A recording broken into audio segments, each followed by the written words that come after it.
Israel just entered a code red emergency. But what's really happening on the ground is far worse than what you're being told. Because last night in Tel Aviv, something changed in this war. And if you understand this one shift, you'll realize why this conflict is getting out of control.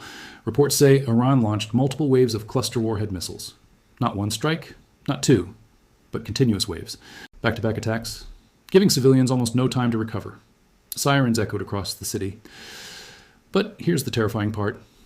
In some areas, the alarms never went off. Imagine that. Missiles already falling. And no warning at all. Israeli army radio confirmed explosions tearing through residential buildings. Entire apartment blocks damaged. Some nearly destroyed. Cars flipped. Roads covered in debris. Shrapnel scattered everywhere. Walls, streets, even inside homes.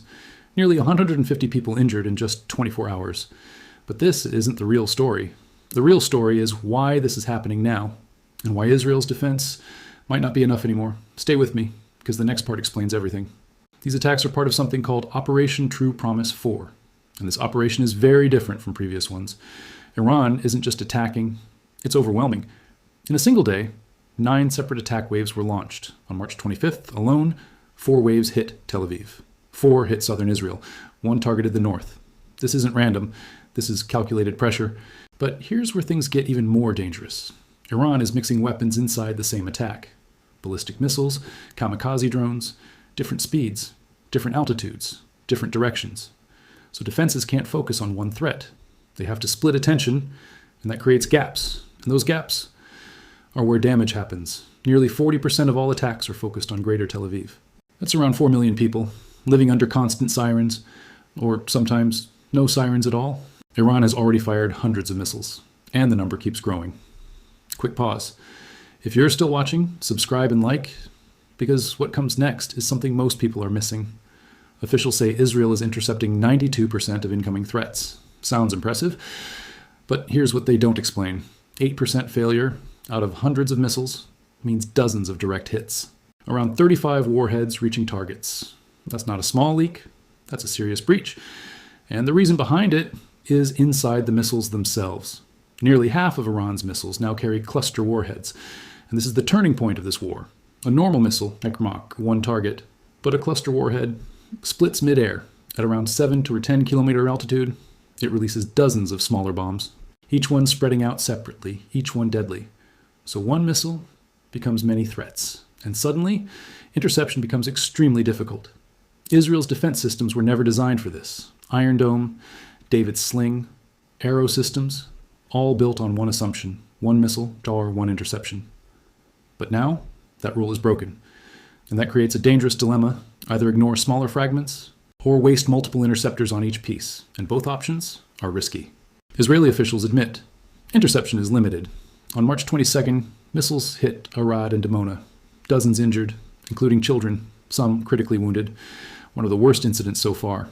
And experts are now saying the current system is not enough, because unless missiles are destroyed outside the atmosphere, debris will keep falling into cities. And that's exactly what's happening. One official described Israel as being filled with shrapnel zones, many of them not even fully counted. But here's another hidden problem.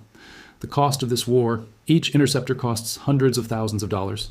Iranian missiles cost much less, so Israel is spending more just to defend each attack, and over time, that becomes unsustainable. Earlier strikes already showed how deadly this is getting. A synagogue strike killed civilians. Another attack killed an elderly couple who couldn't reach shelter in time because the warning came too late. Less than 90 seconds. That's all they had. And for many people, that's not enough.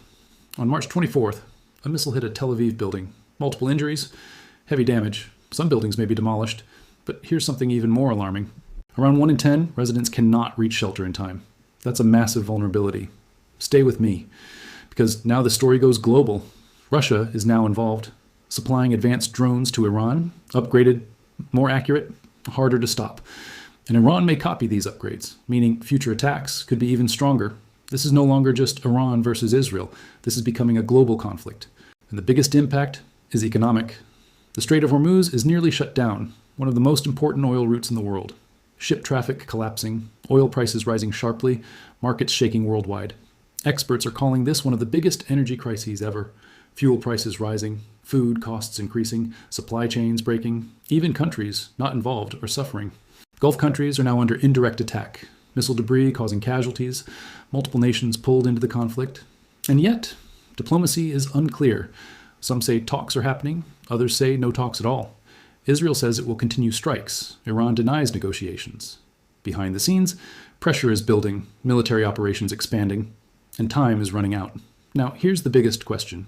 This war is already expanding, but what happens when it escalates further? What happens when more countries join? What happens to the global economy? Because this is no longer just about missiles. It's about how far this conflict spreads and who gets pulled into it next. Tell me in the comments, what do you think happens next? And if you want real updates like this, make sure to subscribe and like the video.